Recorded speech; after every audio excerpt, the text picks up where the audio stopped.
119వ కీర్తన 60వ వచనం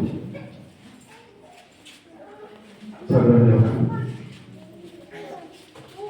119వ కీర్తన 60వ వచనం 59 నుంచి చూస్తారండి.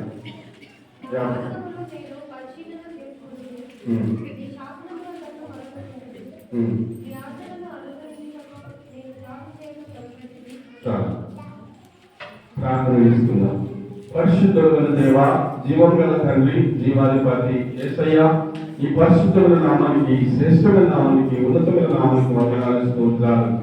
దైవ తండ్రి, నీ పరిశుద్ధమైనటువంటి ఆలయంలో మేమందరము సమకూర్చబడి నీ పరిశుద్ధ మందిరంలో మేము ఉన్నాం. దేవా, నీ వాక్యము చేత మమ్మలను బలపరచండి తండ్రి. అయ్యా, నీ వాక్యము చేత మమ్మల్ని కట్టండి ప్రభా. సరైనటువంటి మార్గములు మమ్మల్ని నడిపించండి నైనా. అయ్యా, నా తండ్రి, సరైనటువంటి స్థితిలో మేము ఉండటానికి వరకు సహాయపడండి తండ్రి. అయ్యా, నా తండ్రి, స్తోత్రం చెల్లిస్తున్నాను తండ్రి.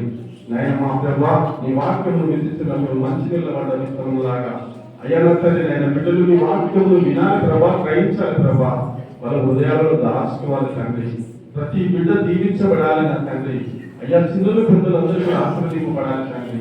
ఆయన నా తండ్రి, వాక్యం అంటే లోపడము, వాక్యం అంటే వినడము, వాక్యానుసారంగా నడవడము, ఇవన్నీ వారి జీవితంలో కలిగి ఈ సన్నిధానం నడుస్తున్నప్పుడు ప్రతి కుటుంబాన్ని లేవనెత్తుతాం, ఉన్నత మనస్సులో నిలబెట్టుకుంటాం.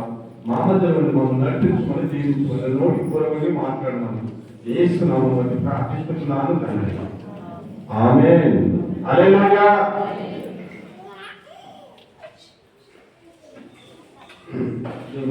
దేవుని వాక్యాన్ని నేర్చుకున్నాము. నిరాశలో ఉన్నావా? ఆయన నిన్ను పిలుస్తున్నాడు. దేవుని వాక్యము, నిరాశలో ఉన్నావా? ఆయన నిన్ను పిలుస్తున్నాడు. మనం నిరాశలో ఉన్నప్పుడు, మనం చింతలో ఉన్నప్పుడు, మనం బాధలో ఉన్నప్పుడు, మనం కష్టంలో ఉన్నప్పుడు ఎవరు మాట్లాడతారట? దేవుడే మనతో మాట్లాడతా.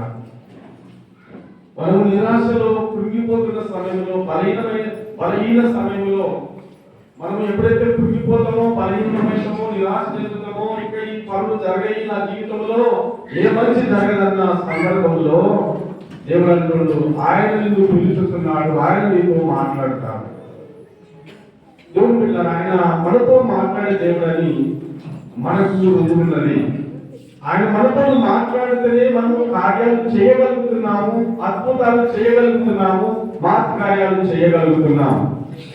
ఈరోజు భక్తులందరూ కూడా, ఆయన మాట విన్నటువంటి భక్తులందరూ కూడా అద్భుతాలు చేశారు, ఆశ్చర్య కార్యాలు చేశారు. బిడ్డలారా, మన జీవితంలో కూడా ఆనాడు దేవుడు ఈనాడు ఉన్నాడు. ఆయన మొదటి వాడు కడపటి వాడే ఉన్నాడు. కనుక ఆయన సర్వశక్తివంతుడైనటువంటి దేవుడు, ఆయన ఎల్లప్పుడూ నీతో మాట్లాడుతూనే ఉంటాడు. కనుక మన అందరితో మాట్లాడతాడు. ఆయన ఒక సమయంలో మన అందరితో మాట్లాడతాడు. ప్రపంచంలో ప్రజలందరితో మాట్లాడతాడు. ఆయన ప్రాంతానికి దేవుడు కాదు, ఒక దేశానికి దేవుడు కాదు. కనుక ప్రపంచం దేశంలో ఉన్నటువంటి వారందరికీ దేవుడు అని చెప్పడానికి బైబిల్ తెల్లగా తెలియపరుచుకుంటున్నది. ప్రపంచంలో ఉన్నటువంటి ప్రజలందరికీ దేవుడు కనుక అందరినీ ప్రేమిస్తున్నాడు, లోకమును ప్రేమిస్తున్నాడు, ప్రజలందరినీ ప్రేమిస్తున్నాడు. ఆయన ప్రేమించే దేవుడు కనుక ఆయనలో ప్రేమకులు ఉన్నది, ఆయనలో ప్రేమతత్వం ఉన్నది. ఆయన సత్యశీలుడు, ఆయన సత్యవర్ణుడు, ఆయన మరి ఆయన కరుణామయుడు, దయామయుడు, ప్రేమమయుడు. ఆయన మంచి దేవుడు అని చెప్పడానికి సందేహం లేదు. బిడ్డలారా, అటు దేవుడిని కలిగి ఉన్నామంటే ఆ దేవుడు మనతో మాట్లాడతారు. ఎప్పుడు మాట్లాడతారు? నిరాశలో ఉన్నావా, కృంగి ఉన్నావా, బలహీనంగా ఉన్నావా, కనుక నా వలన జరుగుతలేదు అని అనుకుంటున్నావా? కనుక నిరాశలో ఉండకు, కృంగిపడటకు, బలహీనుడిగా ఉండకు. నేనున్నాను, నీతో నేను మాట్లాడతాను. నిన్ను పిలిచిన దేవుడు నమ్మకమైన దేవుడు, నిన్ను నడిపిస్తున్న దేవుడు నమ్మకమైనటువంటి వాడని చెప్పడానికి సందేహం లేదు. అందుకే ఇక్కడ చదువుకునే కొన్ని లేఖన భాగంలో మనము, నీ ఆజ్ఞను అనుసరించటకు నేను జాగు చేయక త్వరపడితిని. దేవుడు బిడ్డ, నీ ఆజ్ఞలను అనుసరించటకు నేను జాగు చేయక త్వరపడితిని. ఈరోజు ఆజ్ఞలను పాటించడంలో ఆజ్ఞలను అనుసరించడము, ఆజ్ఞలను పాటించడము త్వరపడాలి. ఆజ్ఞలను పాటించడంలో కనుక అనుసరించడంలో జాగు చేయక త్వరపడాలి. అంటే దేవుని సన్నిధికి త్వరపడము, దేవుని సన్నిధికి రావడము, దేవుని సన్నిధానంలో మోకరించడము, దేవుని సన్నిధానంలో ప్రార్థించడము, ఆయన ఆజ్ఞలను పాటిస్తున్నటువంటి వారందరూ కూడా ఆయన మాట వింటారు. ఆయన మాట వింటున్నటువంటి వారందరూ కూడా ఆయన ఆజ్ఞలను పాటిస్తారు. అంటే మన దేవుడు, మన పితరుల దేవుడు, పితరులకు తోడినటువంటి దేవుడు మరి మనకు తోడున్నప్పుడు ఆయన ఆజ్ఞలను అనుసరించాలి. ఇంకొక మాట 59 ఏమంటారంటే, నా మార్గమును నేను పరిశీలన చేసుకుంటుని, నీ శాసనముల తట్టు మరుగుకొంటిని. ఇక్కడ దావీదు మహారాజు అంటున్నాడు, నా మార్గమును నేను పరిశీలించుకుంటుని, నా మార్గమును నేను పరిశీలించుకుంటుని, నేను ఏ రీతిగా నడవాలో తెలుసుకుంటుని, నా బ్రతుకు ఏ రీతిగా నీ జీవితంలో గడపాలో తెలుసుకుంటుని, కనుక నువ్వు ఏమైనా అన్న సంగతి నేను తెలుసుకుంటుని, నిరంతరం నన్ను కాపాడుతున్న దేవుడు అని, నిరంతరం నన్ను రక్షిస్తున్న దేవుడు అని నేను తెలుసుకుంటుని. 21 కీర్తనలు అంటున్నాడు, పుణికిగా నిద్రపోక దీవరాత్రులు కాసి కాపాడుతున్నాడు. దీవరాత్రులు ఆయన పురుగడు, ఆయన నిద్రపోడు. దీవరాత్రులు నిన్ను కాపాడుతున్నటువంటి దేవుడికి ఆయన మాట వినాలి, ఆయన మాటకు లోబడాలి, ఆయన ఆజ్ఞలను పాటించాలి, ఆయన ఆజ్ఞలను అనుసరించాలి పిల్లలారా. ఎందుకంటే ఆయన పురుగడు, ఆయన నిద్రపోడు, ఆయన దీవరాత్రులు నిన్ను కాసి కాపాడుతున్న దేవుడికి రుణపడి ఉండదని లేఖనము తెలియపరుస్తున్నది.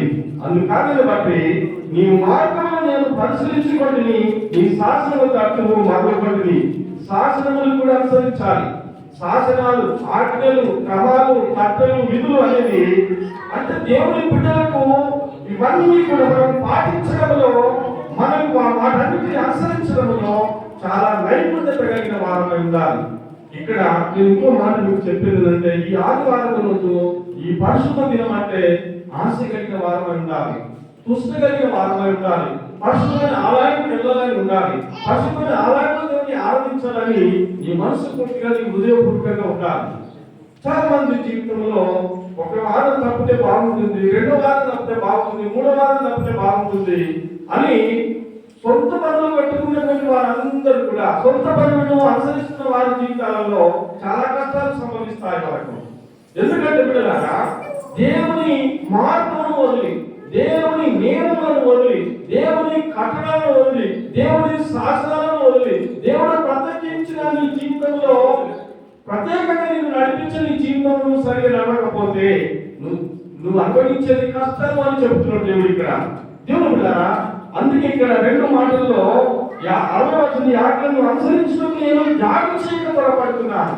నేను నీ మందిరకు రావడంలో ఆయన ఏమంటే, నీ మందిరంలోకి రావాలని నేను ఎంతో ఆశపడుతున్నానని 84వ కీర్తన అంటాడు. నీ మందిర ఆవరణలోకి రావాలని, నీ మందిర ఆవరణలో నివసించాలని, నీ మందిరంలో పిచ్చుకలకు గూళ్ళు ఉన్నాయి, ఆకాశ పక్షులకు నివాసం ఉన్నది. కనుక మనుషులకు కూడా ఎంతో అందమైనటువంటి మందిరాలు, అందమైనటువంటి పరిస్థితులు మనకు దేవుడు ఏర్పాటు చేసి పెట్టారు. రెండోది 10వ వచనంలో, 84 వచనంలో, ఒక దినము గడుపుగా 1000 దినముల కంటే శ్రేష్టమని. కనుక దేవుడు బిడ్డలారా, ఆయన మందిరంలో గడిపితే, ఆయన మందిరంలో మనం జీవించిన వారమై ఉంటే కనుక మనకు భోజనం దేవుడు ఇస్తాడని, ఆయన మనకు ఆశీర్వదిస్తాడన్న సత్యాన్ని ఎప్పుడు కూడా మనం మర్చిపోకుండా, ఆయన శాసనాలు కావచ్చు, ఆయన ఆజ్ఞలు కావచ్చు, ఆయన నియమాలు కావచ్చు, ఆయన ఏదైనా మనకు చెప్పిన మాటలు మనం విన్నటువంటి బిడ్డలందరం కూడా దీవించబడతాం అనేది మరొకసారి నేను మీకు తెలియపరుస్తున్నాను. అదేవిధంగా యోబు గ్రంథము 31:5-7 యోబు గ్రంథం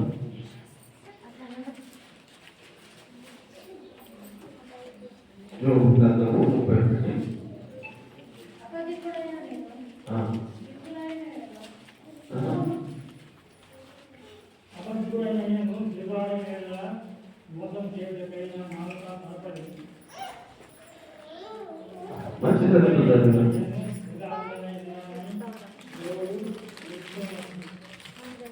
మంచి